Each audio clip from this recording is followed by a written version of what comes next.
प्रिय श्रोता, नमस्कार। कार्यक्रम वेद पाठशाला में आपका हार्दिक स्वागत है।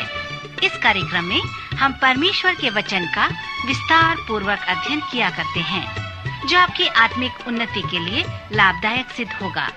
तो लीजिए सुनते हैं आज का ये संदेश।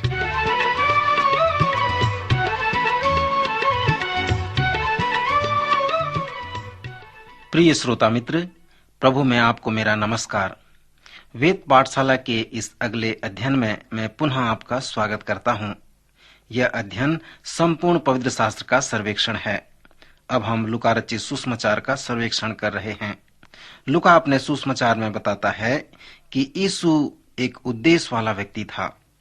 जब भीड़ उस पर गिर पड़ती थी और परमेश्वर का वचन सुनती थी और वह गन्नेसरत की झील के किनारे पर खड़ा था, तो ऐसा हुआ कि उसने झील के किनारे 2 नावें लगी हुई देखी और मछुए उन पर से उतरकर जाल धो रहे थे। उन नावों में से एक पर, जो समौन की थी, चढ़कर उसने उससे कहा, किनारे से थोड़ा हटा ले चल। तब वह बैठकर लोगों को नाव पर से उपदेश देने लगा। जब वह बातें कर चुका तो समौन से कहा, गहरे में ले चल और मछलियां पकड़ने के लिए अपने जाल डाल। समौन ने उसको उत्तर दिया कि हे स्वामी, हमने सारी रात मेहनत की और कुछ न पकड़ा, तो भी तेरे कहने से जाल डालूंगा। और जब उन्होंने ऐसा किया तो बहुत मछलियां घेर आए और उनके जाल फटने लगे। इस पर उन्होंने अपने साथियों को, जो इसकी नाव पर थे, संकेत किए कि आकर हमारी सहायता करो। और उन्होंने आकर दोनों नाव यहाँ तक भर गईं कि वे डूबने लगी थीं। यह देखकर समौन पतरस यीशु के पांव पर गिरा और कहा, हे प्रभु, मेरे पास से जा, क्योंकि मैं पापी मनुष्य हूं। क्योंकि इतनी मछलियों के पकड़े जाने से उसके और उसके साथियों को बहुत अचंभा हुआ था। और वैसे ही जब्दी के पुत्र याकूब और यूहन्ना के भी, जो समौन के सहभागी थे, अचंभा हुआ। और तब यीशु ने समौन से कहा, मत डर, अब से तू मनुष्यों को पकड़ा करेगा। और वे नावों को किनारे पर ले आए और सब कुछ छोड़कर प्रभु के पीछे हो लिए। यीशु का उद्देश्य था कि वह संदेश को उन लोगों को सुनाए जिनको इनकी जरूरत है। यीशु उन लोगों के लिए बात करते हैं जो आत्मिक रूप से कंगाल थे। आत्मिक रूप से कंगाल का मतलब यह है कि वह लोग अंधे थे, वे बंधुए थे, उनका हृदय टूटा था और कुचले हुए लोग थे। जब प्रभु यीशु ने उन अंधों को संदेश सुनाया तो उसने प्रतिज्ञा की कि वे देखने लगेंगे। जब यीशु ने अपना संदेश उन बंधुओं को सुनाया तो उसने प्रतिज्ञा की वह बंधन से छुड़ाएगा। जब यीशु ने अपना संदेश उन टूटे और पीसे हुए लोगों को सुनाया तो उसने प्रतिज्ञा की वह चंगा हो जाएगा। लूका रचित सुसमाचार के पहले अध्याय में हमने देखा कि यीशु लूका के 4 अध्याय में अपने उद्देश्य की घोषणा करते हैं। लूका के 5वें अध्याय में यीशु ने अपने उद्देश्य को सिद्ध करके दिखा दिया और पूरे लूका रचित सुसमाचार में उस उद्देश्य को उसने अभ्यास करके बताया। पूरे लूका रचित सुसमाचार में हम यह देखते हैं कि यीशु लगातार अपने निमंत्रण को बढ़ाते जा रहे हैं और मेरे और आप जैसे लोगों के लिए कि हम उसके साथी बन जाएं, उसके उद्देश्य को पूरा करने में हम संलग्न हो जाएं। और यीशु लूका में आपसे और मेरे से ये कहते हैं कि आप हमेशा उन लोगों से घिरे रहते हैं जो आत्मिक रूप से अंधे हैं, जो लोग बंधे हुए हैं, जो टूटे मन के, पीसे मन के हैं। आपका जीवन हमेशा उन लोगों के जीवन को विच्छेद करता है जो आत्मिक रूप से कंगाल हैं। नए नियम के अनुसार यीशु मसीह, जो अपने शरीर में इस पृथ्वी पर 33 साल तक था और अब हम में रहता है, जो अब उसके पीछे चलते हैं। यीशु मसीह जब अपने शरीर में था तो वह क्या करना चाहता था? वह अपने घोषणा पत्र का प्रयोग करना चाहता था। अब जब हम उसके शरीर बन गए हैं तो यीशु हमसे क्या चाहता है कि हम उस कार्य को करें। नए नियम कहता है, तुम मसीह की देह हो और अलग अलग उसके अंग हो। पहला कुरिन्थियों उसके 12वें अध्याय 27 पद में हम इसे पढ़ते हैं। अब हम यीशु के देह हैं, तो यीशु हमसे क्या चाहता है कि उस कार्य को हम करें। यीशु मसीह वही करना चाहता है, हम में रहकर, हमारे द्वारा, आपके द्वारा, जो उसने अपने शरीर में रहकर किया था, उसी कार्य को हमारे जीवन के द्वारा वो करना चाहता है। लूका रचित सुसमाचार में लगातार लोग बुलाते हैं और चुनौती देते हैं प्रभु कि उसके उद्देश्य को करने के लिए उनके सहभागी वे कैसे बन जाए। लूका के 5वें अध्याय में यीशु पतरस से यही चाहता है कि वह उस कार्य को करे। यूहन्ना रचित सुसमाचार के पहले अध्याय में यीशु और पतरस की पहली भेंट का वर्णन है। पतरस का भाई अंद्रियास था, जो पतरस को, जिसका नाम पहले समौन था, यीशु को पास लाया और यीशु से परिचय कराया था।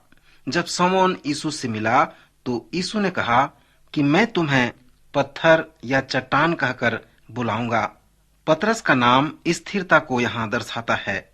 जब समौन के जीवन को और करीब से जानेंगे तो आपको पता चलेगा कि समौन अस्थिर व्यक्ति वाला मनुष्य था। वह स्थिर नहीं था, लेकिन जब यीशु उसे स्थिर कहते हैं तो उसे अच्छा लगा, वह स्थिर हो गया। यीशु उसे 3 वर्ष तक समौन चट्टान कहकर संबोधित किया करते रहे। प्रेरितों के काम की पुस्तक में समौन एक चट्टान है। यही तरीका आप अपने पति, बच्चे, अपने पत्नी पर इस्तेमाल करें, क्योंकि आप जो उन्हें कहेंगे, जो प्रवृत्ति है कि वह वहीं तक करने पाएंगे या उतना तक ही करेंगे या बनेंगे। अगर आप उन्हें यह कहते रहेंगे कि तुम कुछ नहीं कर सकते, तुम तो शून्य के समान हो, तो वह यही में शून्य बना रह सकता है। लेकिन आप इसके विपरीत कहकर देखिए और तब आप उनके ऊपर उस बात का प्रभाव देखिए। यीशु ने समौन पर यही तरीका अपनाया था। यीशु ने मत्ती 4:19 में समौन से कहा, मेरे पीछे हो ले तो मैं तुमको मनुष्यों का मछुआ बनाऊंगा। लूका के 5वें अध्याय में यीशु की पतरस के साथ की यह घटना दी गई है। यीशु एक सुबह बहुत बड़ी भीड़ को गलील के सागर के किनारे संदेश दे रहे थे। यीशु का वहां संदेश सुनाने का जो उद्देश्य था, वह बड़े मछुआरे थे जो अपने जालों को धो रहे थे। उन्हीं के बीच में वे संदेश दे रहे थे। उनका मन अच्छा नहीं था, क्योंकि उन्होंने रात भर जाल डाली पर उन्हें कुछ भी मछली नहीं मिले थे। यीशु जानते थे कि यह व्यक्ति 3 वर्ष बाद बहुत बड़ा संदेश देगा। पिंतीकुस्त के दिन करीब 3000 लोगों का हृदय परिवर्तन हो गया। पतरस संदेश देने लगा और 5000 लोगों का हृदय परिवर्तन हो गया। यीशु इस बात को जानते थे कि जिसे मार्ग से यह व्यक्ति जाएगा, वह लूले लंगड़े व्यक्ति घुटनों में और हाथों में उसके बल खिसक कर आएंगे और संयोग से उसकी परछाई उनके ऊपर हो लेगी और वे चंगे हो जाएंगे। यीशु ये भी जानते थे कि वह मछुआरा सब 3 साल तक जो ये काम करेगा, इस काम को वो पूरा करने पाएगा। फिर भी इस क्षण में तो समौन एक भी मछली नहीं पकड़ पा रहा है।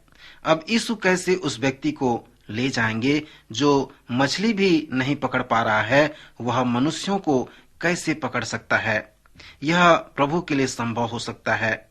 यही सारा केंद्र बिंदु यीशु और सिमोन के साथ साक्षात्कार में हम देखते हैं।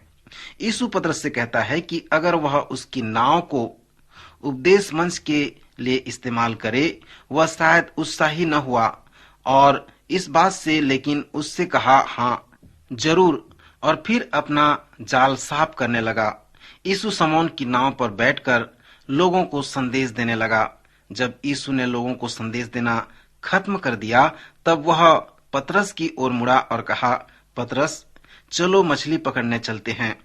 पतरस मछली मारने की बात से बहुत उत्साहित नहीं हुआ, क्योंकि उसने सारी रात जाल डाली मछली पकड़ने के लिए, परंतु एक भी नहीं फंसी थी।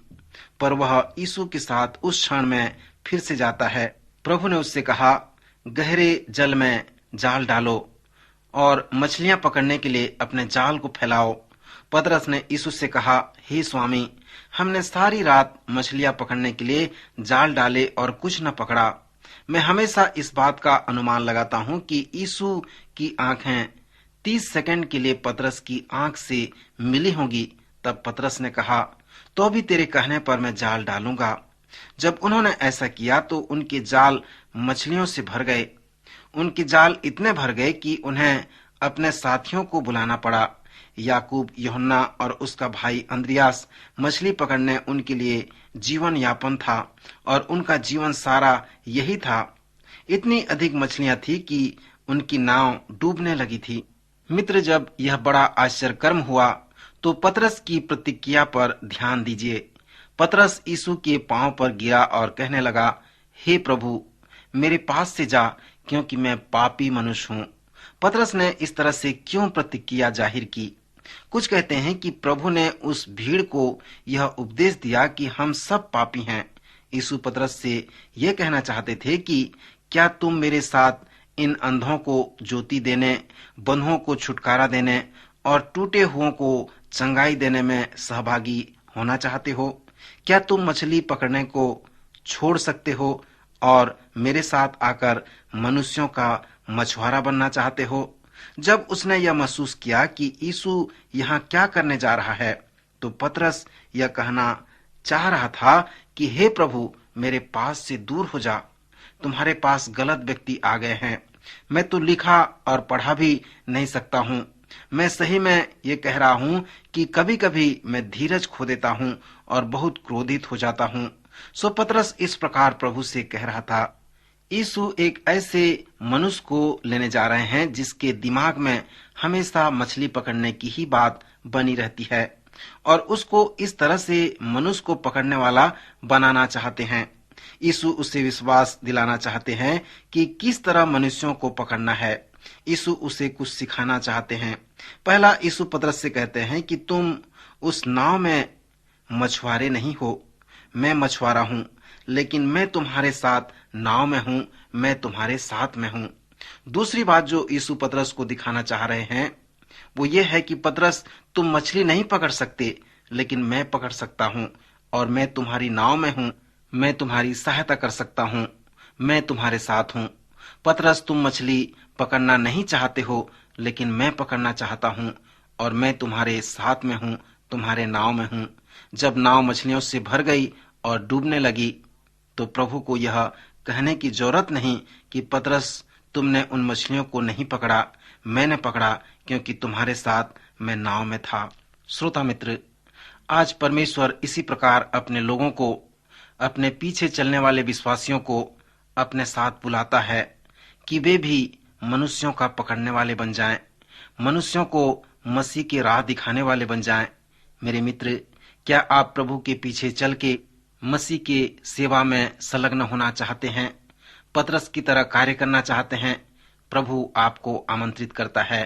प्रभु आज के वचन द्वारा आपकी सहायता करे कि आप निर्णय कर सको। प्रभु आपको आशीष दे। अभी आप सुन रहे थे कार्यक्रम वेद पाठशाला। श्रोता, हमें विश्वास है कि इस कार्यक्रम के द्वारा आपको आशीष मिली है।